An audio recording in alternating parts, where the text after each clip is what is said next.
¿Cómo no? ¿Cómo no? ¿Cómo no? Perfecto. Estamos aquí en compañía. ¿Cómo estás? ¿Estás con el bebé? Sí, Saludos. sí. ¿Cómo está, profe? Buenos días. ¿Usted está en San Cristóbal, Sandro? Sí, señor. Aquí en San Cristóbal. Sí, señor. Ok. Bueno, yo espero ir pronto. Para mayo debo ir. Ah, bueno, por aquí lo Para el recibimos acto con cariño. de los muchachos de mayo pienso estar allá. Ah, qué bueno, qué bueno. Mira, Sandro, estuve Señor. revisando mi trabajo, ¿no? Ujú. Sabe que la dinámica de una especialización o una maestría, ¿sí? Es desarrollar una serie de habilidades con respecto al conocimiento, partiendo de la premisa que en el pregrado ya manejamos lo que se llama el metalenguaje de la materia o el metalenguaje de la carrera que se ha estudiado.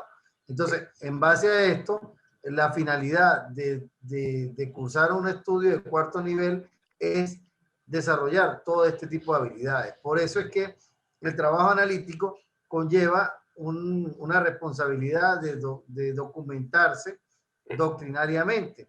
Actualmente, con esta situación de las clases virtuales, cuando yo estudié el posgrado, pues era diferente, había que ir a clase presencial y todo era una posición de clase magistral, donde el director de la cátedra era el que imponía la conducta. En este caso no, porque hay tanta herramienta donde no es necesario leerse todo el manual de Zaffaroni, de Chovenda, de cualquier tratadista sobre el tema para de una u otra forma nutrirse sobre el punto que se está estudiando. En este caso, lo que se tiene es que sacar el contexto, la realidad, por la dinámica actual. Si, si no sé si leíste el trabajo que yo envié, yo traté de hacer Sí, un ejercicio sí. a De los hecho, efectos de dar como coincidíamos una allí en la... referencia. Sí, claro. Coincidíamos allí sobre el Estatuto de Roma, sobre qué eran considerados delitos de lesa humanidad. Algo así comentaba usted allí en su trabajo y más o menos allí también lo refería en el mío, en la primera actividad. Más o menos allí. Claro, la coincidencia con respecto a la participación en la teoría del delito es saber cómo estructurar un delito, que lo que nosotros tenemos que desarrollar como penalistas es poder enfocar lo que es un delito y que no es delito, ¿sí? Yo tuve un juicio particularmente muy marcado que fue una sustitución de droga. Lo que se llama un cambiazo. Sustituyeron 220 panelas de cocaína. Pero ¿qué pasa? Había un vacío legal donde no estaba establecido como delito. Y el Ministerio Público insistió que era un acto propio del tráfico, sustituir la droga, que tú la sustituías para traficarla. Pero es que el derecho penal no existe analogía. ¿Y cómo quedaría? Y en ese tema, doctor, disculpe la pregunta, ¿cómo queda estos casos, haciendo referencia al tráfico de droga, con las caletas, con las modificaciones que se le haga al vehículo en su estructura? Tiene la estructura, está la modificación y no se consigue allí droga, pero al hacerse la experticia química del barrido que se hace, pues hay sustancias, residuos de esa droga y el tipo penal que le aplican es el tráfico. Y realmente ese tipo penal no existe, pues no hay esa estructura normativa para regular esa situación. Entonces quería... Aquí estamos coincidiendo con respecto al punto del objetivo de la materia, ¿sí? ¿Por qué? Porque el argumento de una buena defensa comienza con un buen análisis de la acción, ¿sí? Ok, yo arreglé el vehículo para llevar la caleta de la droga. Hiciste un barrido y hubo droga, pero no hay droga. Y, No la, hay. y matando esto con un latinazo, dura sex la ley. O sea, dura es la ley, pero es la ley. ¿Qué dice la Sí, ley? pero hay gente que ha resultado condenada o bien porque admite 10 años por tráfico de mayor cuantía, inclusive con los agravantes puede quedar hasta en 17 años. Imagínate una pena de 17 años para un tráfico donde no haya droga. Pues inclusive hay situaciones donde hacen las dimensiones, el análisis de la volumétrica de esa caleta y entonces al experto se le ocurre pensar, bueno, ahí cabían 250 panelas, por darle un ejemplo, y entonces el fiscal considera de que se trata de tráfico de mayor cuantía y entonces lo llevan a juicio, el juicio se interrumpe 5 o 6 años en ese trámite y uno se pone a pensar dónde queda el decaimiento de esa medida privativa de libertad para ese tipo de delitos que ha pasado 5 o 6 años en un proceso judicial a la espera de resolver y ningún juez se atreve a declarar una absolutoria en ese tipo de situaciones? Ok, Sandro, pero partiendo de la premisa que efectivamente tenemos ya configurado un tipo jurídico penal que es el tráfico, podría encuadrar de repente esa área, podría, ¿sí? Forzadamente encuadrar dentro del tráfico, pero una sustitución, que sustituir es quitar uno y poner otra cosa, que no estaba establecido en la ley, precisamente la utopía de lo que es la droga, entonces encuadran todo forzosamente y se olvidan de los principios. ¿Y qué sucede? Cuando tú violas un principio, creas el caos. Y ese caos son los 5 años de juicio, donde no aplican la medida de que en el decaimiento de la medida, por los 2 años de que no se ha celebrado la audiencia, se crea un conflicto tan grande social, tanto para la familia, para el entorno, porque ya no entra el Estado, no puede tener corazón, indistintamente de que sea un delito muy grave para la sociedad, no se puede manejar desde ese punto de vista de violar todos los principios. El principio de violación del caos, o el efecto más grande que tenemos, es la bomba atómica. Cuando lograron violar el principio del átomo, nació la bomba atómica. Y una bomba atómica no es solamente la bomba que se lanza en un momento. Eso que tú me estás diciendo es una bomba atómica para el entorno social, indistintamente que la persona haya o no haya cometido, pero si no hay los elementos de convicción que lo puedan señalar o que lo puedan inculpar, no debe haber ese retardo, no debe haber esa falta de justicia, porque nosotros los operadores tenemos que estar apegados a la objetividad. No podemos tener subjetividad. En lo que te refería en el caso de la sustitución, fue tan puntual el caso que reformaron la ley y crearon el tipo de sustitución. Entonces, si está creado a partir de esta fecha, tú no me puedes aplicar la retroactividad de la ley. Sería en beneficio en todo caso. Claro, pero el fiscal quedó tan atrapado que lo que hizo el Ministerio Público, porque ya esto fue una directriz de la Dirección de Drogas, fue encuadrarlo dentro del tráfico. O sea, tú sustituyes la droga para traficarla. Ajá, pero si no existe el delito de sustitución, no existe delito. Ya muere. Entonces, por eso es la importancia aquí, y era lo que queríamos que conversáramos hoy. Todos los elementos de la teoría del delito son excluyentes. ¿Sí? ¿Y cómo lo resumo yo así coloquialmente? Piedra, papel o tijera, 1, 2, 3.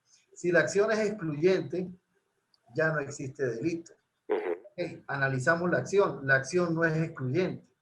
Pasamos a la segunda fase, que es la tipicidad. Encuadra dentro de algún tipo jurídico penal. Vamos al ejemplo que habíamos tomado con respecto a los laboratorios. ¿La acción es excluyente? Sí es excluyente. ¿Por qué? Porque tú estás en un acto de comercio, de ilícito comercio, para el cual estás facultado. Ojo, esto es un ejemplo, no es que mi posición sea que se tiene que criminalizar los laboratorios, solamente que lo utilizo como un ejemplo y dadas las circunstancias de modo, tiempo y lugar que estamos viviendo ahorita, pues trato de sacarle ella el mayor provecho a la situación para tratar de configurarla como delito. Analizamos la acción de laboratorio, no es excluyente. Entonces, coincidimos ya de que pasamos a la segunda fase. Vamos a analizar si es una conducta, que ya sabemos que al no ser excluyente la acción, se convierte en conducta. Pasa a ser atípica. Efectivamente, tenemos la tipicidad ya preestablecida en el Estatuto de Roma. El Estatuto de Roma que nos dice que se establece como delito de lesa humanidad cuando se lleve a un conglomerado social o a una población a una situación donde se le niegue la comida o la medicina. Entonces, podríamos encuadrar el hecho dentro de esa tipicidad preexistente para poderlo configurar como delito. ¿Qué tenemos aquí que tomar en consideración?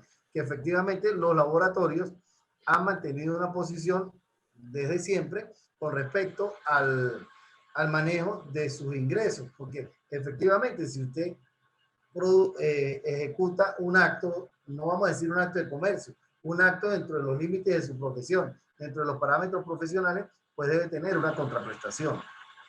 Pero ¿qué sucede en este caso particular?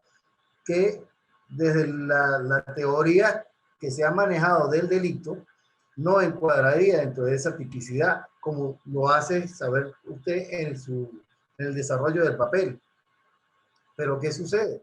Hay otras teorías que fueron, en su momento, fueron criticadas o fueron no tomadas en consideración para el uso, que es la teoría del delito social.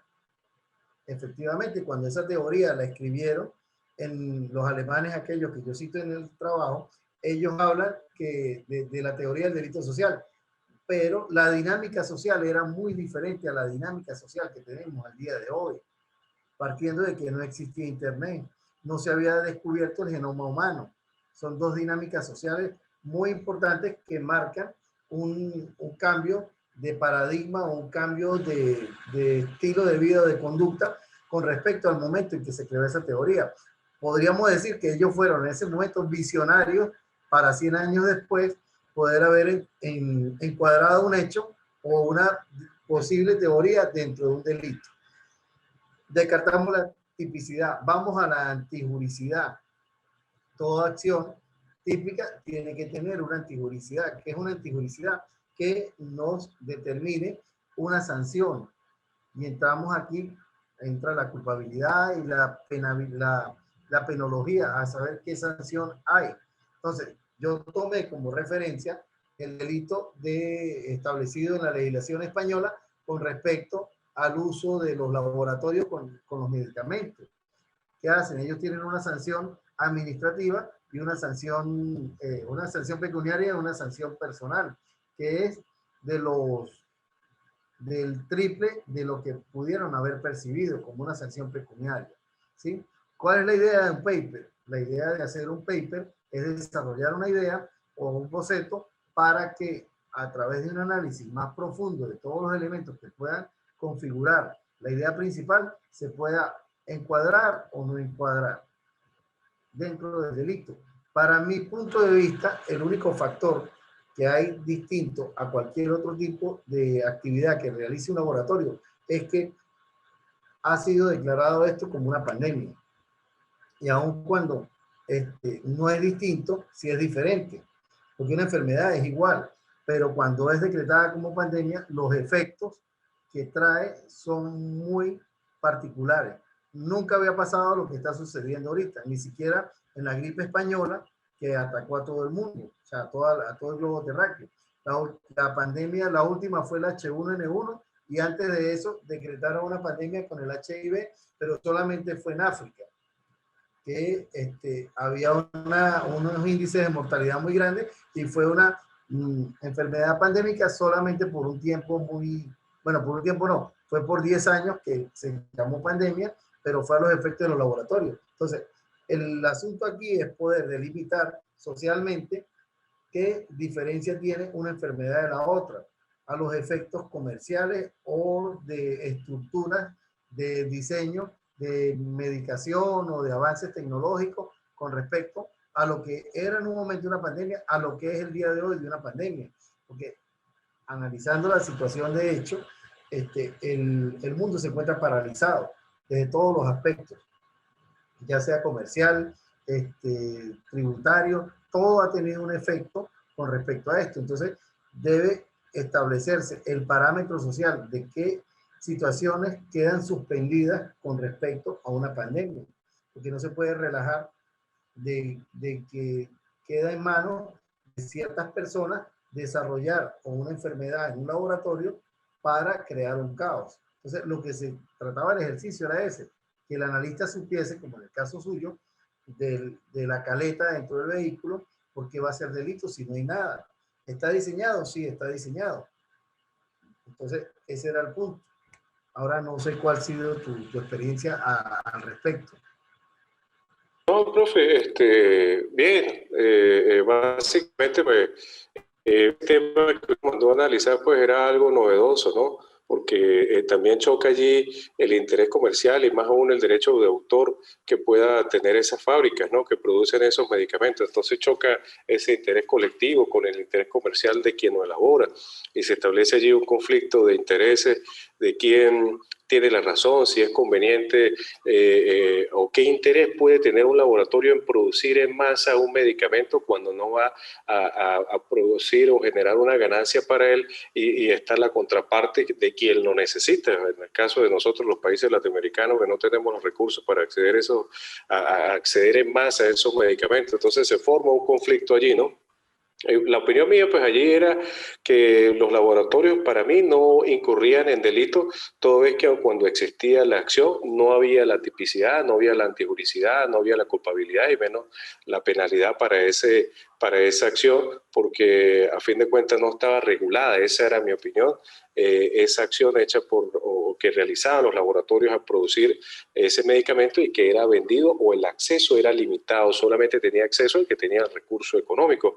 Pero entonces choca allí el derecho de autor, el derecho de propiedad sobre esa patente, sobre esa fórmula que requirió una inversión de recursos inmensos y que requirió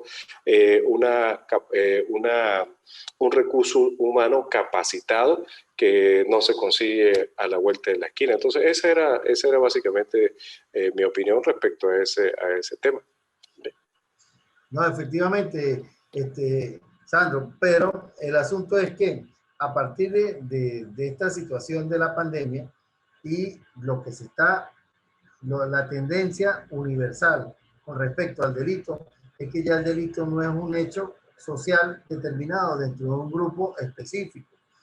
¿Por qué? Porque han nacido situaciones que han llevado ya a los pensadores del derecho con respecto a nuevos tipos que son más universales. Por lo menos se está configurando actualmente los delitos de poder.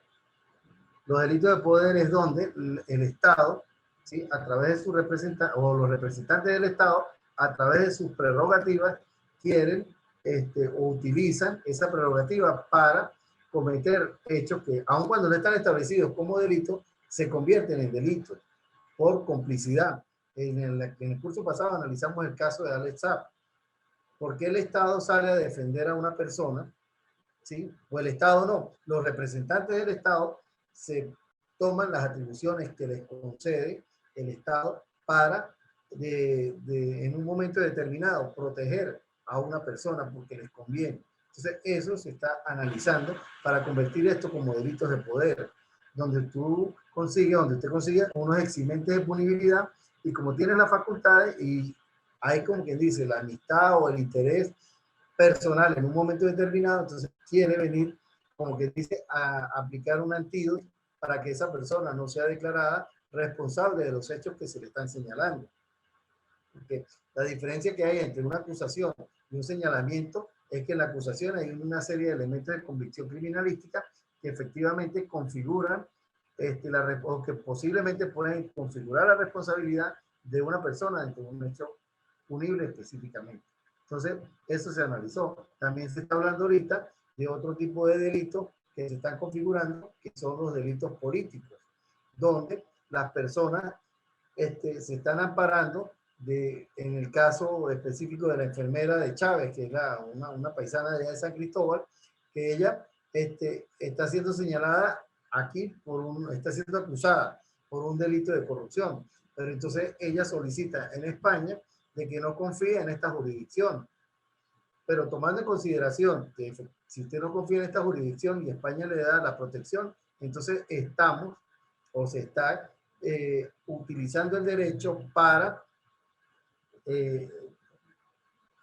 burlarse de la justicia, ¿sí? Mi punto sería, si usted no confía en esta jurisdicción y confía en aquella, pues entonces hagamos el juicio allá, ¿sí? Traspolemos las pruebas, a usted va a tener el derecho a las pruebas, va a tener el derecho a ser escuchado y a que se defienda y se pueda determinar si efectivamente cometió el hecho o no lo cometió.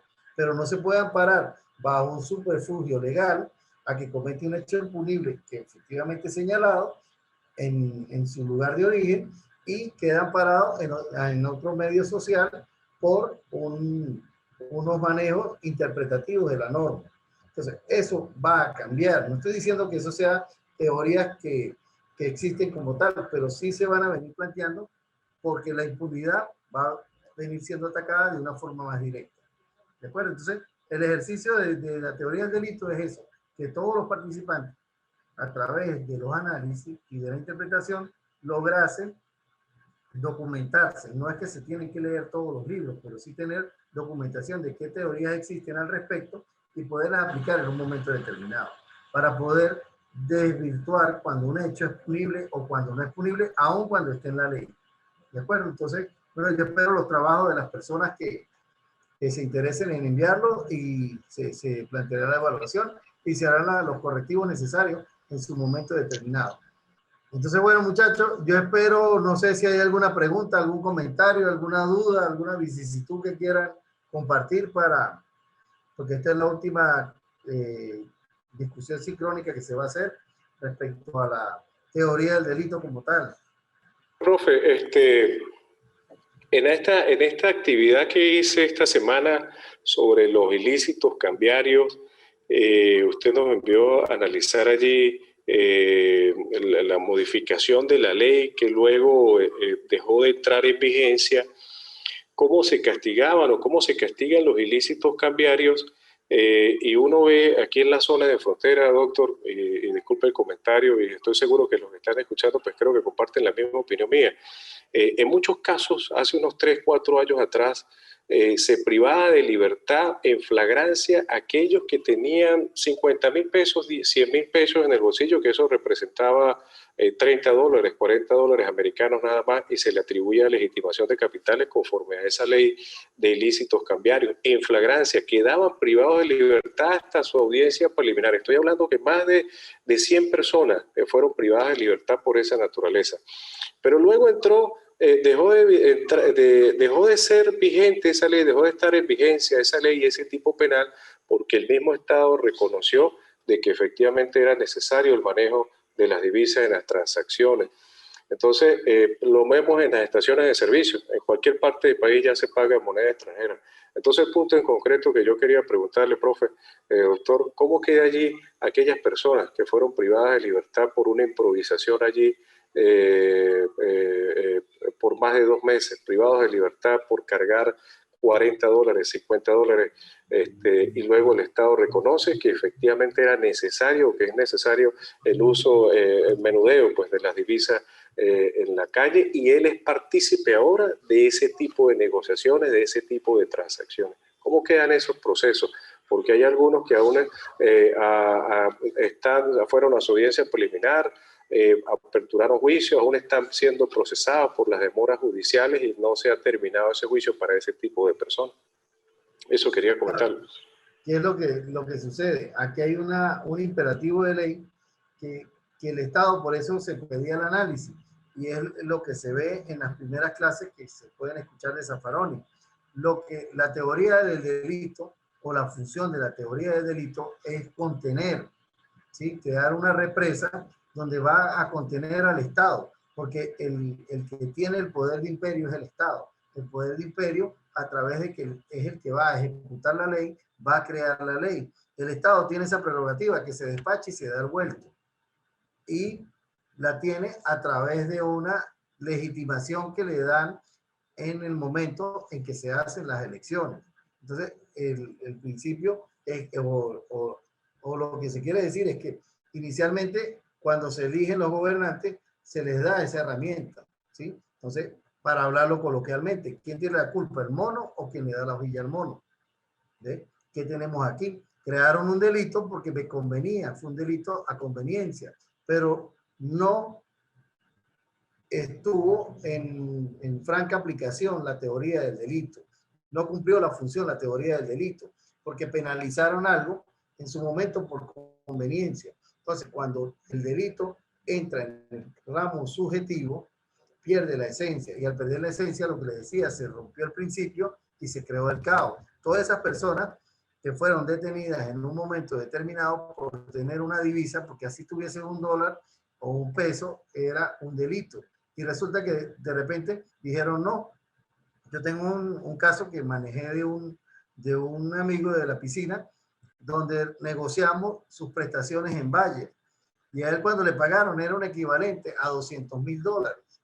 Si él agarra eso y lo cambia en el mercado paralelo, hubiese obtenido $200.000. Pero él, A los 3 años me dijo, no, yo no cambié eso porque eso era un delito. Y entonces su dinero se diluyó y se fumó y ya. Era delito para un grupo, pero para otro no. Entonces se pierde la abstracción de la ley, que es el principio general del concepto del derecho. El derecho es un concepto antijurídico, culpable, abstracto, y que tiene una serie de condiciones para que efectivamente se aplique el derecho. Entonces, hay una indefensión total, pero es una indefensión que nace del mismo Estado, donde ya está creando algo que no va a ser general, va a ser muy particular, porque efectivamente las personas que fueron detenidas fueron las que agarraron con el menudeo, pero los que manejaron grandes cantidades de divisas no tuvieron ningún tipo de sanción. Entonces, la ley perdió el principio y se creó el caos. Entonces, por eso los principios no se pueden vulnerar. Y fueron vulnerados con esa ley de ilícitos cambiarios, donde de repente dijeron ya no es delito. O sea, como un 31 de diciembre se acabó el año, ya no es el año anterior, sino es este. Y listo, marcaron una pauta y fue fácil, pero las consecuencias sociales son muy grandes, porque si fueron 100 en San Cristóbal, en Caracas hubo mucho más personas. Aquí con los casos de Cadivi, una juez civil que estuvo detenida. Ella estaba en su casa y llegó el SEBIN, le puso los ganchos y se la llevó para Caracas. ¿Por qué? Porque su hijo tenía una empresa, el hijo muere y ella es la única heredera porque el hijo no tenía más nadie sino la mamá, y ella entra como accionista de esa empresa como heredera. Entonces la empresa la investigan y se la llevaron detenida sin ella haber tenido ningún tipo de vinculación dentro de esa empresa ni ningún tipo de participación, solamente que recibió las acciones por herencia. Y eso le costó a esa señora estar 3 meses detenida en la cárcel de mujeres y tener que luchar muchísimo para reivindicar su posición, porque era una juez civil de un estado, una juez de primera instancia.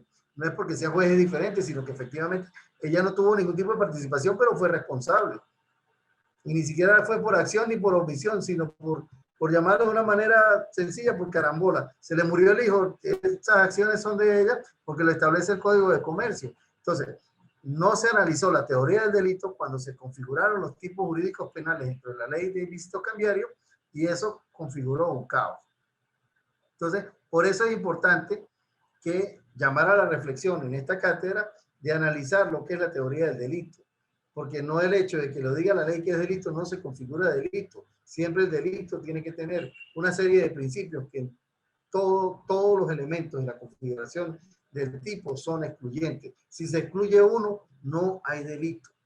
Y eso lo tenemos que manejar nosotros los abogados con mucha seriedad, con mucha propiedad y con mucha entereza. Si no es delito, no es delito, aun cuando no nos parezca. Pero si no se llenan los principios generales para configurar el delito, que la acción, la tipicidad, la antijuridicidad y la pena, pues lamentablemente no es delito, porque se crearía un caos.